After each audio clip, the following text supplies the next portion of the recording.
A história não termina aqui. A história sigue. E ha sido assim desde que Ele vino a habitar entre os homens. Eu não sei tu, pero eu sinto a presença de Deus nesse lugar. Ele está aqui. Alguma vez te has puesto a pensar todo o que tuvo que hacer para que tu estuvieras cómodamente sentado hoje em graça e paz, com espaço suficiente para escolher onde vas a sentar? Bueno, não era esse o plano inicial, pero bueno, assim sucedeu e assim é. Alguma vez has imaginado um mundo sem Cristo? Alguma vez has sequer posto em tu coração a ideia de onde estarias tu hoje se não fora por Ele? Seguramente não estaríamos aqui, seguramente alguns sequer hubieran nascido. Pero hoje celebramos vida. Não é que a crucifixión fuera mais importante que o nascimento. Não. Simplesmente para ser crucificado tuvo que nascer. E para ressuscitar tuvo que haver fallecido. Essa é a dinâmica bíblica. O nascimento de Jesus foi natural, pero sua concepção foi sobrenatural. Sua morte foi natural, pero sua ressurreição foi sobrenatural. Quantos dizem amém a isso? Sabe algo muito curioso? Ele havia dito no último ano e meio de seu ministério na terra. Ele havia dito a seus discípulos: o Hijo del Hombre será crucificado, ou seja, me van a crucificar. Pero dijo, pero al tercer día resucitaré. Los discípulos quedaron tan turbados con la idea de estar solos sin Él, que se quedaron con la primera parte de la oración y no tomaron en cuenta la segunda. Por eso lo abandonaron en la cruz. Por eso no estaban ahí a los pies de la cruz con Él. El único discípulo que estaba ahí, y ya sabemos, fue Juan. No porque era muy bueno, pues no tenía dónde ir, era el más chiquito de los discípulos, ya hablamos de eso muchas veces. Pero lo abandonaron, entraron en crisis y dijeron, fue uno más. Flávio Josefo, gran historiador, romano, pero judío romano, decía que en la época de Jesús había otros 24 Jesuses, así dice él, 24. Y algunos de esos se decían el Mesías, pero solo uno es Jesucristo. Y el Cristo es el Mesías, el enviado, solo Él. Pero claro, engañaron a muchas personas. En la época de Pablo había un rabino que se decía el Mesías, y muchos lo siguieron al desierto y murieron ahí. Por eso el centurión romano cuestiona a Pablo y menciona, ¿tú eres de los del desierto? O sea, ¿tú eres de aquel grupo que se fue al desierto y desapareció? Allá murieron todos. Simplemente todavía la iglesia sufre ataques y todavía hay personas que se dicen mejores que Cristo. Increíblemente hay predicadores que dicen que ayunaron más que Jesucristo, que sufrieron más que Jesucristo. Bueno, no quiero entrar en detalles, pero esa es una herejía. Nadie sufrió más que Él. Porque aparte del sufrimiento físico, también estaba el sufrimiento emocional, psicológico y espiritual. Clavado en una cruz como un pecador y nunca cometió pecado. Por eso su muerte fue natural, pero su resurrección fue algo sobrenatural. Jesús nunca habló de su muerte sin mencionar su resurrección como señal de poder y de vida eterna. Pero los discípulos se quedaron con la primera parte. Va a morir, pero no escucharon la segunda parte. Lucas, el doctor Lucas, siempre muy minucioso en sus escritos, como todo médico, ¿verdad? Afirma algo tremendo en Hechos. Vamos a Hechos capítulo 1. Versículos 2 y 3. Iglesia, gracia y paz, gózate, porque la razón de su existencia vive y está aquí con nosotros hoy. Y su nombre es Jesucristo. Hay motivo de gozo, hay motivo de alegría, hay motivo de celebración. Hechos capítulo 1, versículo 2 y versículo 3, la palabra dice así: hasta el día en que fue recibido arriba, después de haber dado mandamientos por el Espíritu Santo a los apóstoles que había escogido, el grupo que tenía él, a quienes también, después de haber padecido, se presentó, ¿qué dice ahí? Otra vez, ¿qué dice ahí? Vivo, por eso está subrayado. Se presentó vivo, con muchas pruebas indubitables, incuestionables de que era él, apareciéndoseles durante 40 días y hablándoles acerca del reino de Dios. A ver, hago un ejercicio de imaginación, ¿ok? Tú estás en Jerusalén, hace 2033 años, Pascua judía, el Pesaj judío, y sabe que ese rabino que andaba predicando por las calles, sanando a personas, había sido clavado en la cruz. Y tú dices, bueno, uno más que terminó, porque ¿cuántos no vinieron antes de él proclamando lo mismo, pero se quedaron en la tumba? Pero ¿sabe cuál fue la conmoción? Es que después empezaron historias de que lo habían visto por allá, por acá, en la calle de atrás. Hubo una psicosis colectiva en Jerusalén. Entonces quizá, lleno de valor, dijiste, voy a ver si es cierto. 40 días predicando la palabra después de resucitado. 40 días. Y tenemos aquí una lista de personas, en un ratito se las voy a dar, en que él apareció resucitado a multitudes. Quizá alguien hubiera dicho, no, es un actor que se parece a él, no es él. Y entonces alguien te hubiera dicho, acércate un poco más. Porque los que miran a Jesús de lejos tienen una idea distorsionada de quién es Jesucristo. ¿Estamos de acuerdo, sí o no? Es muy fácil juzgar sin ver, sin estar presente. Es muy fácil. Entonces quizá tú ahí, en esa multitud, te atreves a caminar un poco más allá, pasando por las personas con permiso, y te acercas a ese hombre que está hablando. Y entonces te das cuenta. A medida que te acercas a Cristo, tu corazón empieza a temblar. Todo tu ser empieza a temblar. Te estás acercando a tu Creador, a tu Señor, a tu Salvador. ¿Te puedes imaginar eso? Y te acercas un poquito más y logras ver las marcas de los clavos en las manos y en los pies. Es más que eso. Estás viendo a Cristo y viene un viento de algún lugar y mueve su cabello. Y ves aquí la entrada de la corona que le clavaron en la cabeza. Espinas del tamaño de tu dedo meñique, porque así son allá.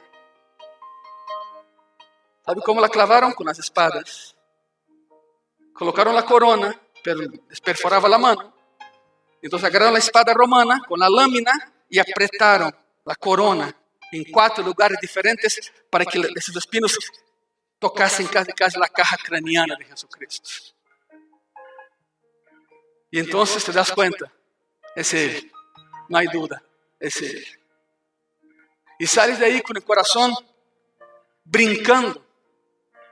Si ya eras convertido, eso afianza más tu fe. Y si no era, pasa a serlo. Pasa a serlo. ¿Se captan la idea, hermanos y hermanas, de lo que fue verlo resucitado? Pero todavía hay personas que dicen, ¿será cierto? ¿Será que resucitó? Bueno, por eso, en esta mañana, les daremos las evidencias de la resurrección de Cristo. Y aquí podemos resumir en 4 puntos. 4 puntos, 4 evidencias de su resurrección. Primero, la más lógica, ¿no? El cuerpo había desaparecido. No estaba ahí donde lo habían colocado. Lucas 24. del versículo 1 al versículo 3. El primer día de la semana, muy de mañana, o sea, el domingo es el día 1 de la semana, ya saben, no es mañana, es hoy, la semana empieza hoy. Primer día de la semana, muy de mañana, vinieron al sepulcro, trayendo las especies aromáticas que habían preparado, y algunas otras mujeres con ellas. Aquí hablan de las tres Marías. Así son conocidas las tres Marías. María Magdalena, María, la esposa de Elifaz, que era prima de María, y María, la mamá de Cristo. Están las tres. Trayendo las especies aromáticas que habían preparado, y algunas otras mujeres con ellas, y hallaron removida la piedra del sepulcro, y entrando no hallaron el cuerpo del Señor Jesús. Bueno, los 4 evangelios narran y comentan la visita de las mujeres a la tumba de Cristo. ¿Qué iban a hacer ahí? Iban a terminar de ungir el cuerpo. ¿Cómo se ungía el cuerpo? Pues con aceite, con especias, antes de meterlo en la cueva. Pero ellas no tuvieron tiempo de hacerlo, acuérdate. Lo bajaron de la cruz y directo a la tumba y la sellaron. Por eso las mujeres dejaron que pasara un tiempo y fueron un domingo comienzo de la mañana a terminar de ungir su cuerpo. Todavía estaban pensando en cómo entrarían a la cueva, porque había la historia de que un batallón romano estaba apostado fuera de la tumba, que era de Arimatea, ni era de Cristo, ya saben. Era una tumba prestada.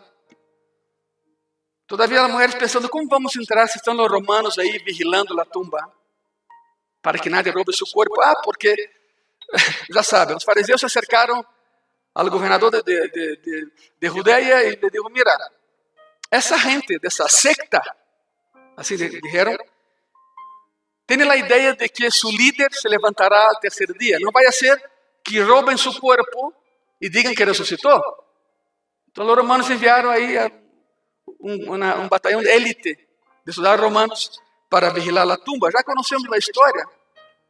Quedaron los cascos, las lanzas, espadas, todo tirado cuando vieron que la piedra empezó a moverse. Te puedes imaginar la locura en sus corazones, entre el miedo, el pánico y la duda y la sorpresa.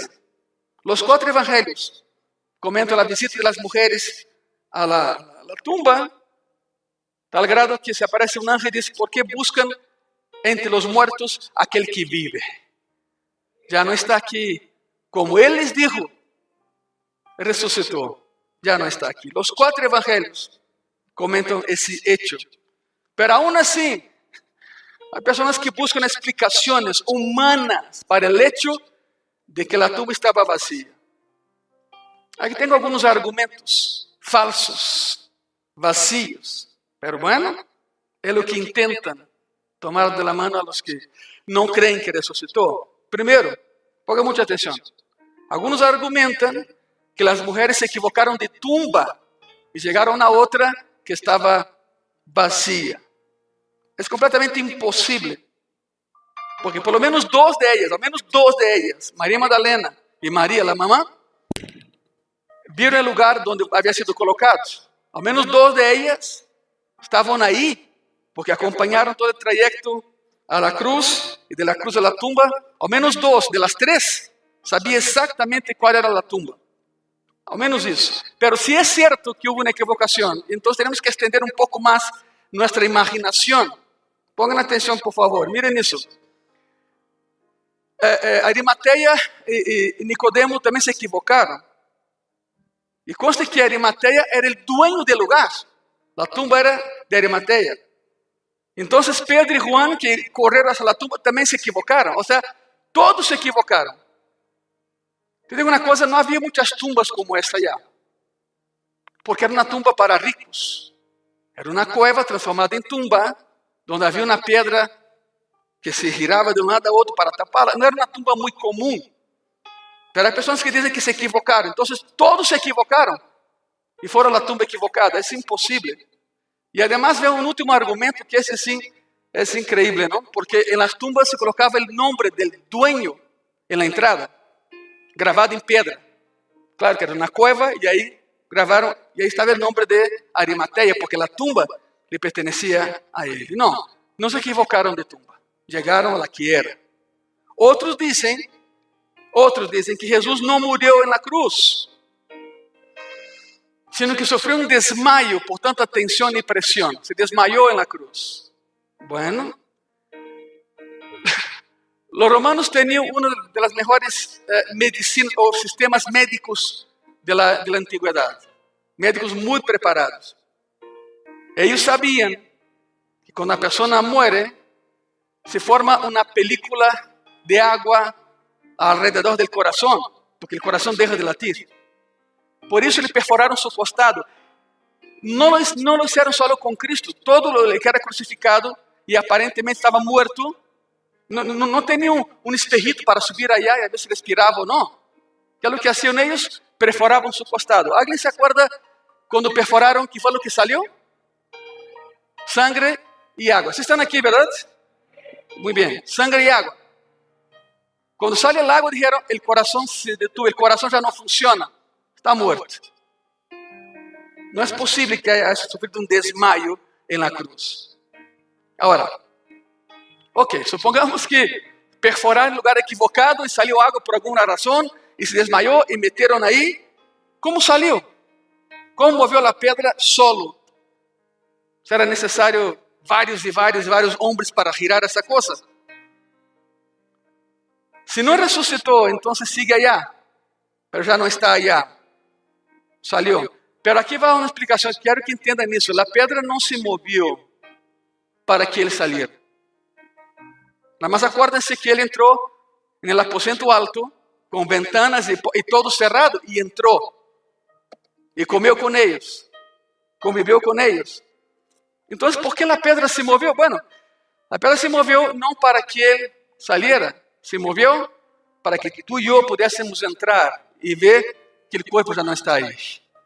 Pues las mujeres pudieron entrar y ver que el cuerpo ya no está ahí. Esa es la segunda hipótesis de aquellos que defienden que Cristo no resucitó. Número 3, otros dicen que algunos ladrones robaron el cuerpo. Bueno, pues tenían que pasar por la guardia romana, que estaba postada ahí. No sería una idea muy factible. Y además, según la cultura judía, un judío no toca un cadáver.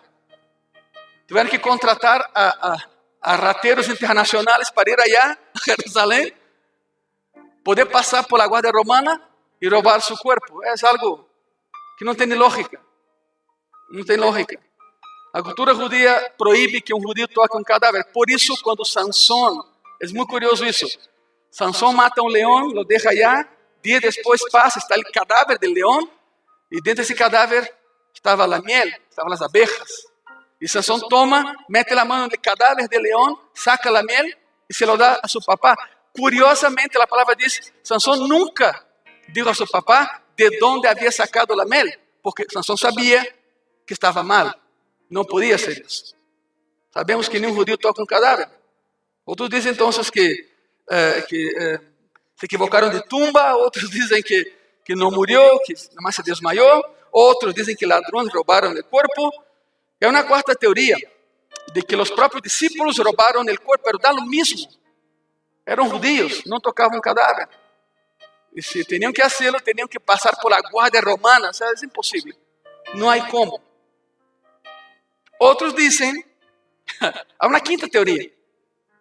Otros dicen que para evitar la resurrección, autoridades judías o romanas escondieron el cuerpo.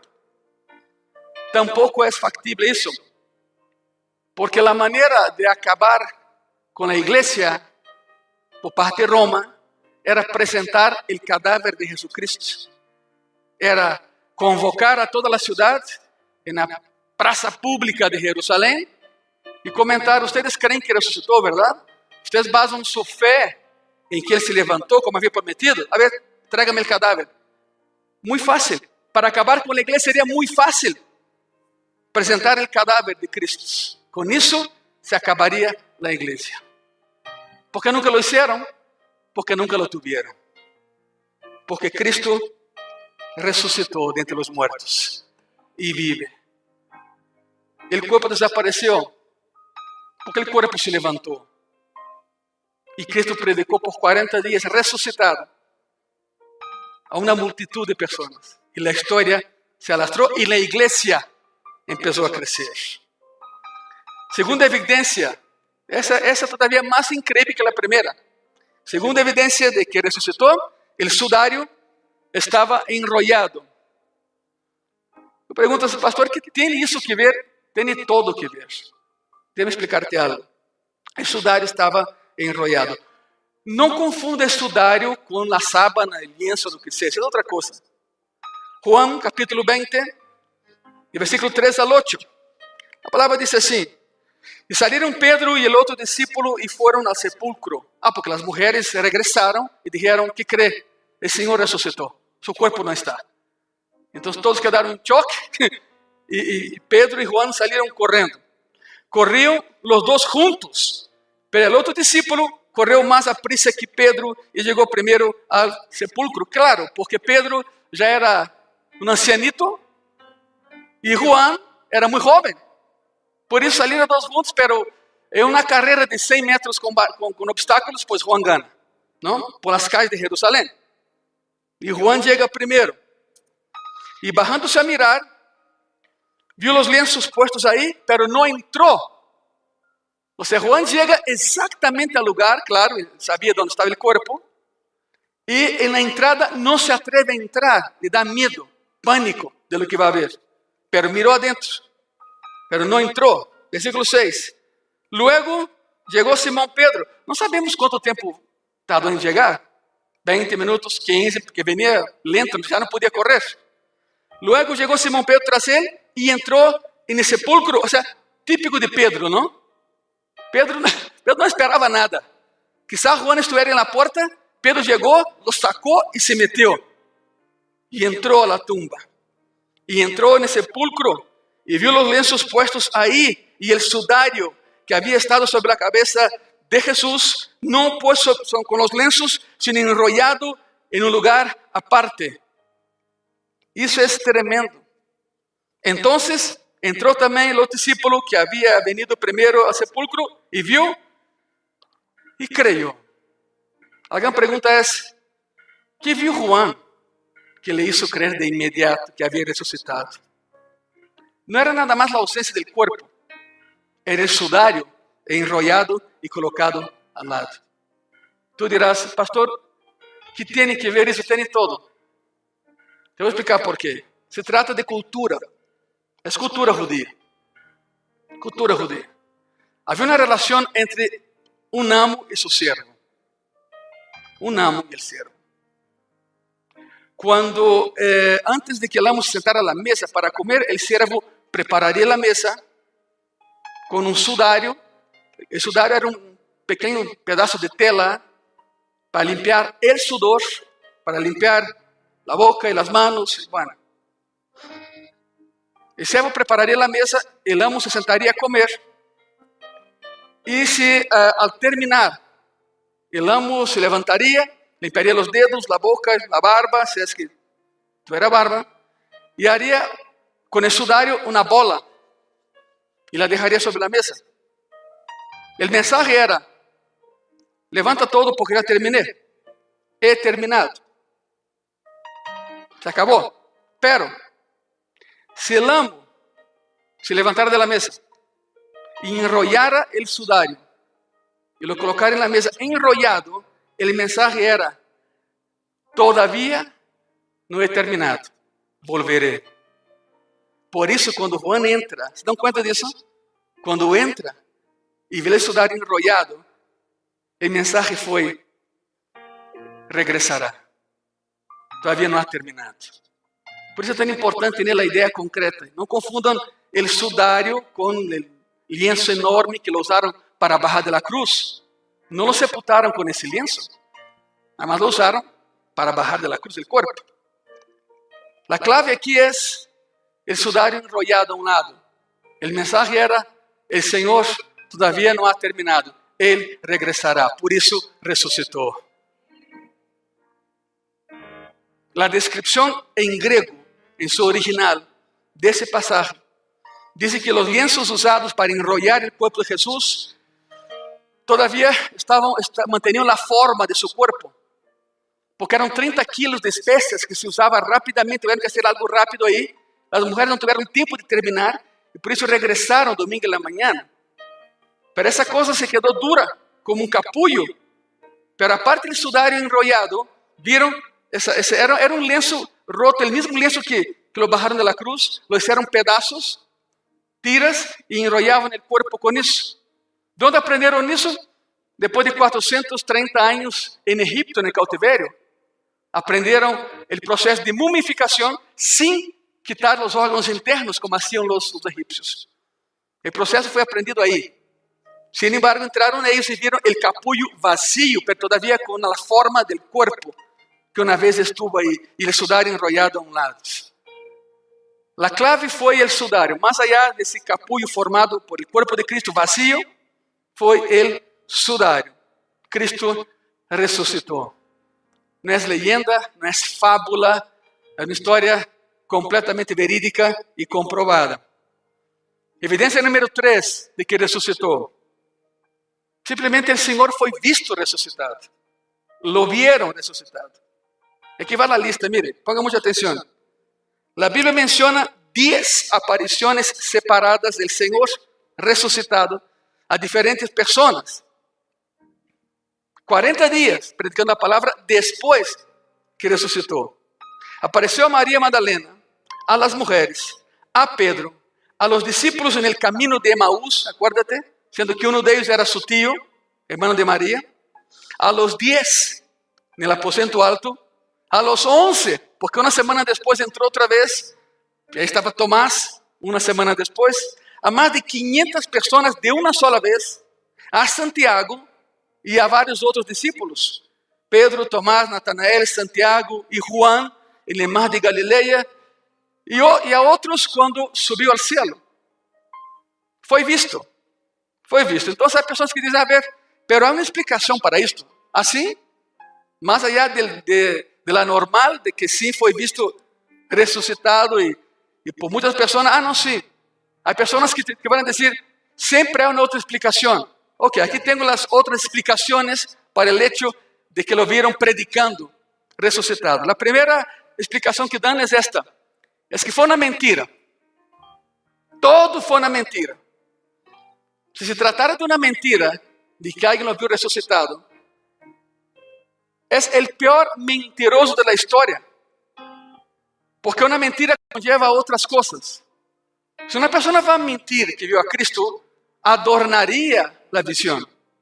No es que Cristo, yo estaba caminando por el desierto y escuché 157 trompetas y bajó un fuego del cielo como teletransportación, ¿no? Y apareció Cristo enfrente de mí. No, si eso es mentira, son los peores mentirosos de la historia. Porque falta el aspecto dramático en cada una de sus apariciones después que resucitó. No hay nada dramático ahí. Simplemente lo vieron predicando, yo lo vi predicando, y predicó y se fue, y predicó a otro grupo. No hay dramaticidad, y toda mentira conlleva dramaticidad. Y las apariciones de Cristo después de la tumba carecen de dramaticidad. Ok, entonces quedamos con la segunda. Fueron alucinaciones masivas, psicosis colectiva. Ok, vamos con eso. Una alucinación es cuando un deseo intenso de ver algo provoca que la mente sugestionada vea lo que se quiere ver. Esa es una alucinación. Cuando Jesús murió, sus amigos se dispersaron y no querían pensar en el asunto. Los discípulos ya no querían empezar otra vez. Cada quien fue para su lado. Pedro regresó a pescar. No había homogeneidad en ellos de pensar en eso y queremos que suceda algo así. Para que haya un ambiente favorable a una alucinación, los factores internos del hombre y externos en la naturaleza deben coincidir para que exista una alucinación. Pero Jesús fue visto tanto por personas a solas como por multitudes. No hay nada homogéneo en sus apariciones. Fue visto tanto cerca de Jerusalén como en el mar de Galilea. No hay nada homogéneo, otra vez, nada igual en sus apariciones por 40 días. Cae por tierra también la explicación de una alucinación masiva. Apareció varias veces a un montón de personas y por 40 días. Entonces nos quedamos con la última, que es la verdad. Después de descartar la primera, la mentira, la segunda, alucinaciones, queda la última explicación, que es la verdad. Simplemente Jesús sí se levantó de la tumba y siguió la obra que el Padre le había encargado, predicar la palabra. Por 40 días, resucitado, a más de 1000 personas a la vez, y en una ocasión a 500 de una sola vez junto al mar de Galilea. ¿Están aquí, hermanos? ¿Por qué comento todo eso? Ustedes ya saben que es verdad. ¿Por qué comento todo eso? Porque no va a faltar a alguien en tu familia, con tus amigos, en tu trabajo, que van a dudar que resucitó. Por eso es para ti. Ten presente la respuesta que vas a dar a esas personas. Y número 4, la cuarta evidencia de que sí resucitó, simplemente los discípulos fueron transformados. Algo sucedió ahí. Si tú analizas los 4 evangelios y el libro de Hechos, los hombres que aparecen en los 4 evangelios no son los mismos que en Hechos. Bueno, sí eran ellos, claro, pero hubo un cambio tremendo y dramático en cada uno de ellos. Nada más acuérdense del detalle de que Cristo clavado en la cruz por 6 horas y el único que estaba ahí con él era Juan, porque no tenía dónde ir. Los demás, según la Biblia, de lejos miraban a la cruz. Y ves Hechos, como ese grupo predica la palabra con tremendo poder. Es más, la prueba de eso la tenemos con Andrés. Una prueba más. Andrés, quiero que imaginen un mapa. Ubica en tu mente a Rusia, la ex Unión Soviética, ¿ok? Y después traslada tu pensamiento a Grecia, lejísimos. Grecia, Rusia, Grecia. El patrono de la iglesia en Rusia es Andrés. El patrono de la iglesia en Grecia es Andrés.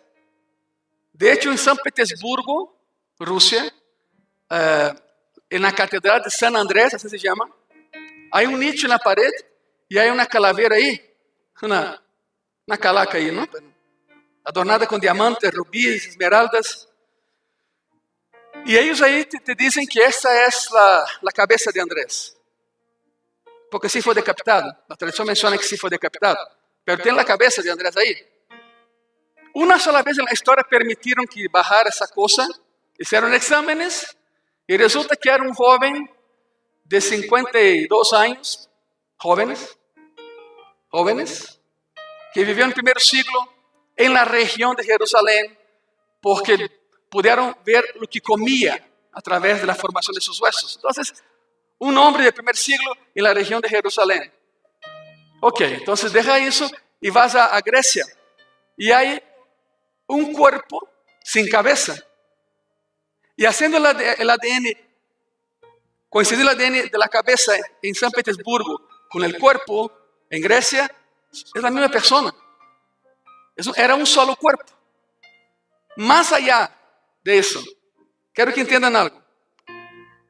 Andrés predicó la palabra tanto en Rusia como en Grecia. Hay escrito sobre eso, para que entiendan la extensión del cambio en los discípulos. De estar metidos en sus casas con miedo, porque pensaron, si mataron a nuestro líder, vienen por nosotros. Por eso se escondieron. Por eso Cristo tuvo que ir por cada uno de ellos y jalarlos otra vez. Y ahí sí se convirtieron. Entonces hay una diferencia, hubo un cambio en esos hombres. Los discípulos fueron transformados. Los hombres que aparecen en las páginas de los evangelios, cuando aparecen en el libro de Hechos, están completamente transformados y cambiados. Y predicaban a tiempo y fuera de tiempo y con denuedo, dice la palabra. ¿Qué fue lo que produjo ese cambio? ¿Cuál fue el motivador del cambio? Algunos dicen, día de Pentecostés, impartición de poder del Espíritu Santo, ok, pero nada más ten en cuenta eso. Primero fue su sepultura, su resurrección, y después, 50 días después, vino el Pentecostés. No, el cambio se dio mucho antes, cuando lo vieron resucitado. ¿Estamos de acuerdo, sí o no? Porque una vez que sepas que tu Dios vive, todo cambia. Tú no adoras a un Dios muerto. Tú no adoras a un Dios que no te ve. No. La palabra dice que las imágenes tienen bocas que no hablan, ojos que no ven, manos que no tocan, brazos que no abrazan, pies que no caminan. Pero Jesucristo, nuestro Dios, como es vivo, siempre te ve, siempre te habla, siempre te abraza, siempre te toca y siempre camina contigo. ¿Sabe la otra prueba? Y esa ni está aquí, pero te voy a mencionar. Cuando oras por un endemoniado, tú puedes mencionar a todos los apóstoles y discípulos, el demonio se mueve, se burla de ti, pero tan solo menciona a Cristo y ellos tienen que salir. Los demonios no temen a los muertos, solo a los vivos. Y aquel que murió y resucitó tiene nombre, y su nombre es Jesucristo. Por eso hay un temor en el infierno, porque saben que Cristo sí resucitó. Te daré dos ejemplos de ese cambio en los discípulos. Primero, claro, Pedro. Siempre Pedro. Pedro, mal hablado, inestable de carácter, mentiroso, blasfemador, niega a Cristo, se esconde y casi entra en depresión post-crucifixión. O sea, ya no quer saber de nada. Pero, cuando llega el día de Pentecostés, ese hombre se levanta y predica la palabra y 3,000 se convierten. Era un pescador común y corriente, pero transformado, porque sabía que Cristo estaba vivo, había resucitado. El segundo ejemplo que tenemos es Santiago, llamado también Jacobo, hermano del Señor, que junto con otros se burlaba y no creía en él. Hay una palabra para hermano y una palabra para primo. La palabra que se usa ahí es hermano, en griego, el hermano carnal, nacido. El hecho de que Cristo tuvo hermanos no le quita la autoridad como Dios. Claro que sus hermanos nacieron, claro, de José y María normalmente, biológicamente, como todos sabemos, ¿verdad? Pero sus hermanos no creían en él y dijeron, a ver si entiendo, ese es es mi hermano mayor y resulta que es mi Mesías. No, tan locos, no le creo. Hasta que lo vieron resucitado. Y una vez que lo vieron resucitado, todo cambia. Santiago, Jacob, hermano del Señor, que junto con los otros se burlaba de Jesús porque no creían en él. Sin embargo, ese Santiago, Jacobo, llegó a ser el líder de la iglesia en Jerusalén. Y sí, murió decapitado. Lo decapitaron. Por eso el Imperio Romano dijo, decapitamos a Santiago y les gustó. Y Pedro estaba en la cárcel. Y la palabra dice que, viendo que el pueblo había aprobado la decapitación de Santiago, le tocaba ahora a Pedro, y sabemos que un ángel lo sacó de ahí. Esa es otra historia, pero cronológicamente así es. Santiago llegó a ser líder de la iglesia de Jerusalén. ¿Qué produjo el cambio? Bueno, 1 Corintios 15:7 dice así, mira, después apareció Jacobo y después a todos los apóstoles. Sí apareció a sus hermanos y por eso se convirtieron. La carta de Judas que tenemos en la Biblia, Judas era uno de los hermanos de Cristo. Por eso para hacer la separación entre un Judas y otro, cada vez que los agiógrafos sagrados en los evangelios mencionan a Judas Iscariote, hace la diferencia. Judas, el que traicionó al Señor, porque habían dos, su hermano de Cristo y ese que fue el traidor. Iglesia Gracia y Paz, hermanos que nos ven, esas son las evidencias de la resurrección. Y por eso hoy hacemos fiesta y celebramos. El cuerpo había desaparecido, los lienzos estaban en orden, el sudario estaba enrollado, ya explicamos eso. El Señor había sido visto y los discípulos fueron completamente transformados. Hay una afirmación que no vamos a proyectar, la traigo aquí conmigo. Cuando Cristo va a Betania para levantar a Lázaro, te lo voy a leer. Escuche lo que él dice a Marta. Está en Juan 11, versículo 17. Vino pues Jesús y halló que hacía ya 4 días que Lázaro estaba en el sepulcro. Betania estaba cerca de Jerusalén, como a 15 estadios, son como 3 kilómetros. Y muchos de los judíos habían venido a Marta y a María para consolarlas por su hermano. Sí, por interés económico, porque Lázaro era rico. Fueron a consolar para ver qué nos toca. Así son. Así es la cosa, desgraciadamente. Entonces Marta, cuando oyó que Jesús venía, salió a encontrarle. ¿Para qué? Para regañarlo. Marta era de armas tomar. Pero María se quedó en casa.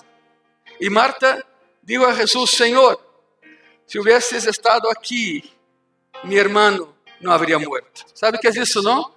Señor, tú andabas de gira, ¿verdad? Sanando a todos del otro lado, pero tu amigo, el amigo que tú amas, aquí muerto. Si hubiera llegado ayer, Señor, mi hermano no hubiera muerto. Fue un regaño. Velado, pero fue un regaño hacia Jesucristo.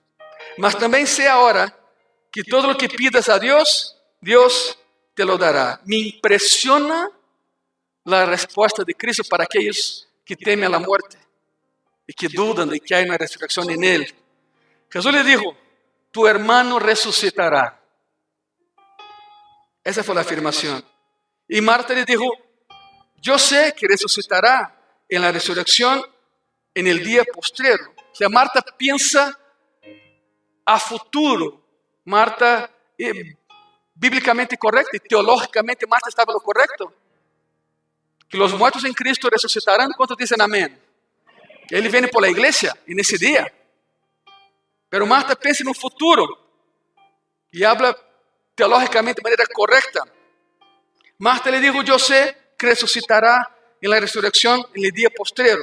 Le dijo Jesús, y aquí está, agárrate, y aquí está.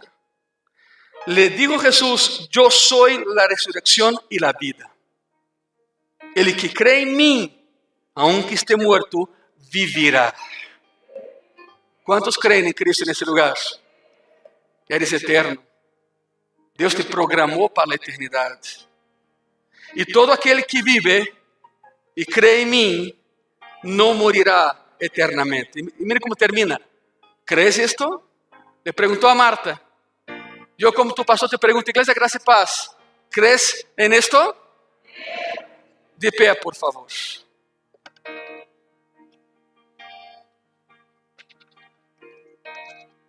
Ya saben, no pueden pasar aquí adelante, pero si lo puedes hacer, usa tu silla como tu altar de oración. Si no te puedes hincar, no hay problema. Toma su lugar, siéntate ahí, por favor, en la silla. Si no te puedes hincar, siéntate ahí, por favor. Pero si lo puedes hacer, hazlo. Te invito a que lo hagas. Señor Jesús, gracias por la cruz. Gracias, Señor, porque no estaríamos aquí si no fuera por la cruz y la resurrección. Gracias, Señor, por todo lo que has hecho y lo que sigues haciendo, porque la historia no ha terminado, Señor.